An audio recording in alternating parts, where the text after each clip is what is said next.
Le GOAT, l'homme aux 8 ballons d'or, n'est pas mort. Léo Messi n'est toujours pas mort. 38 ans, Lionel Messi offre la victoire à l'Inter Miami contre le FC Porto. L'Inter Miami qui joue en MLS, championnat américain, qui serait peut-être le niveau Ligue 2 en France.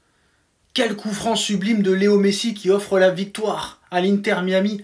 Les Américains font un très grand pas vers la qualification en 8e de finale de Ligue des Champions. Et en plus de ça, si Paris et l'Inter Miami se qualifient, il est possible de voir un Paris Saint-Germain-Inter Miami en 8e de finale de Coupe du Monde des clubs. Mais franchement, ce qu'il a fait ce soir, c'est exceptionnel. Il a été élu homme du match par la FIFA, c'est mérité.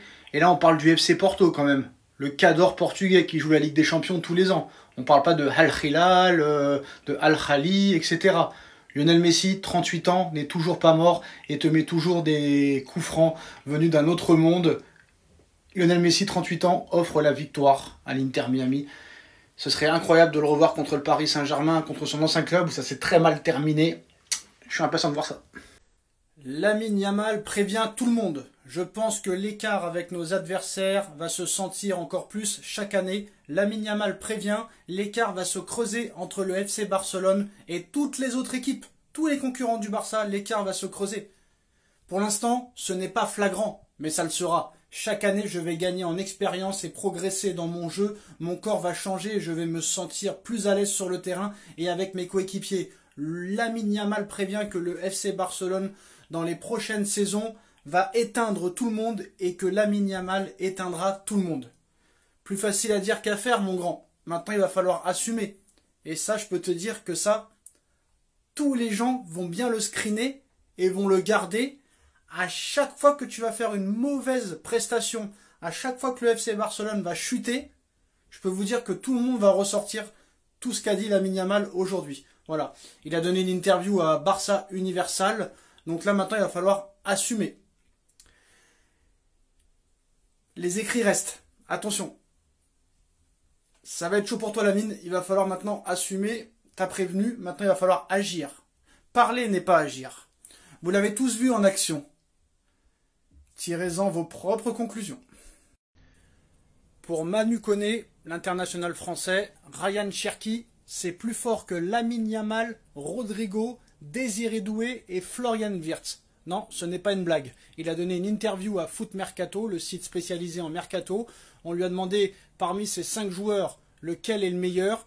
Et il a placé Ryan Cherki, le nouveau joueur de Manchester City, l'ancien lyonnais, devant Lamine Yamal, devant Rodrigo, devant Désiré Doué et devant Florian Wirtz. Florian Wirtz qui a été acheté 150 millions d'euros par Liverpool et qui a fait une saison invaincue avec le Bayer Leverkusen. Désiré Doué qui a tout gagné avec le Paris Saint-Germain et qui a gagné la Champions League cette saison. Rodrigo qui a remporté 2 Ligues des Champions avec le Real Madrid.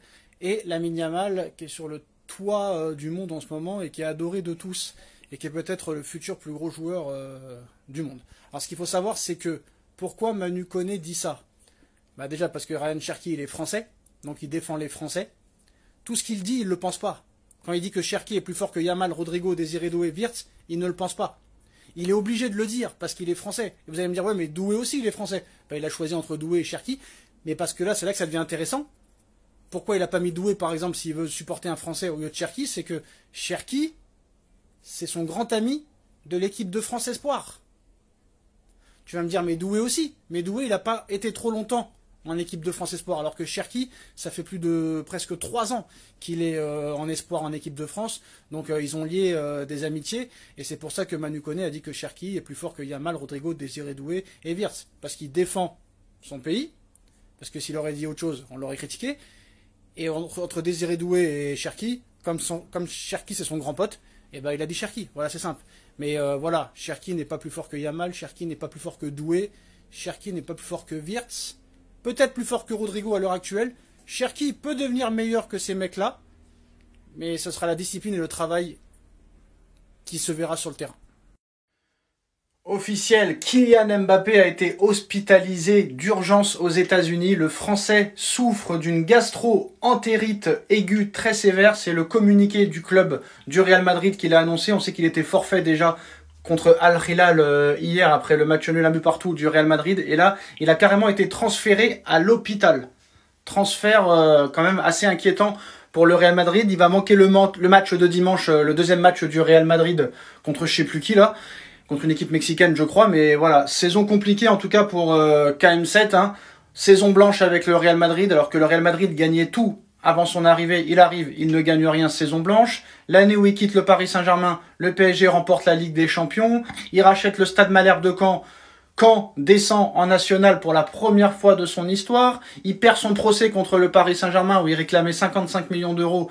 Bah, il a perdu le premier procès là, même si c'est en appel. Et là maintenant, il rate la Coupe du Monde des clubs alors que c'était un objectif pour lui parce que d'après ses statistiques, il y avait peut-être encore une chance que s'il fasse une Coupe du Monde des clubs exceptionnel, il avait peut-être une chance d'être Ballon d'Or, mais comme on sait, l'équipe de France a été éliminée en demi-finale de Ligue des Nations, donc ça fait encore un titre en moins.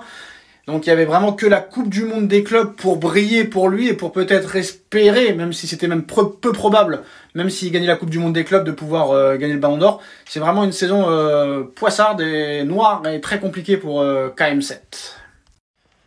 Nico Williams va rejoindre le FC Barcelone dans les prochains jours. Accord total entre Nico Williams et le FC Barcelone pour un contrat de 6 ans avec un salaire de 7 à 8 millions d'euros net par an. Le Barça va lever la clause libératoire du joueur qui est de 58 millions d'euros. Ils vont devoir la lever directement et la payer en une seule fois. Et c'est quand même assez bizarre vu qu'on nous avait expliqué que le Barça n'avait pas d'argent s'il ne vendait pas, qu'il devait vendre absolument 2 à 3 gros joueurs cet été pour s'en sortir, mais surtout 2. Mais là, très clairement, ils vont se renforcer encore considérablement offensivement.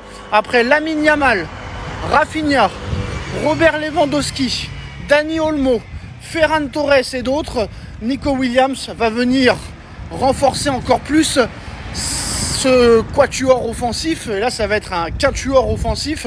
Alors honnêtement, Nico Williams c'est une grosse recrue, mais pour le Barça c'est pas là où j'aurais recruté, c'est défensivement. C'est là où le Barça a pêché l'année dernière.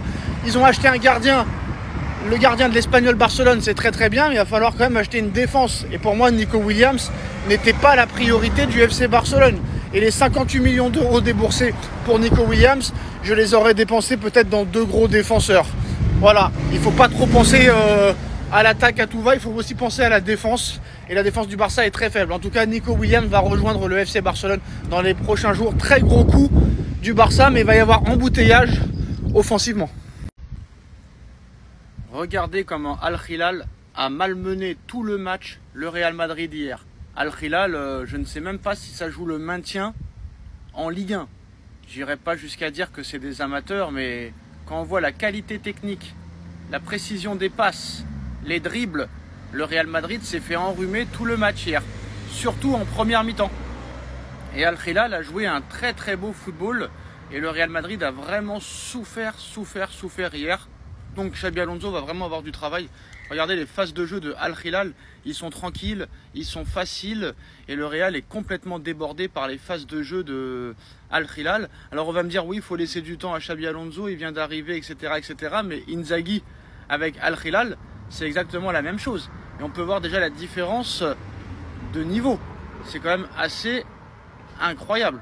Même s'il y a eu une pause du côté du Real Madrid. Moi j'ai trouvé quand même les joueurs du Real, Lucas Vazquez, Valverde en surpoids. Donc je pense que les vacances ont été bonnes, le peu de vacances qu'ils ont eu. Mais Al Hilal quand même a été impressionnant au niveau du jeu. Et s'est fait souvent déborder, éliminer facilement, ridiculiser. Donc à voir dans les prochaines semaines comment ça va évoluer avec Alonso.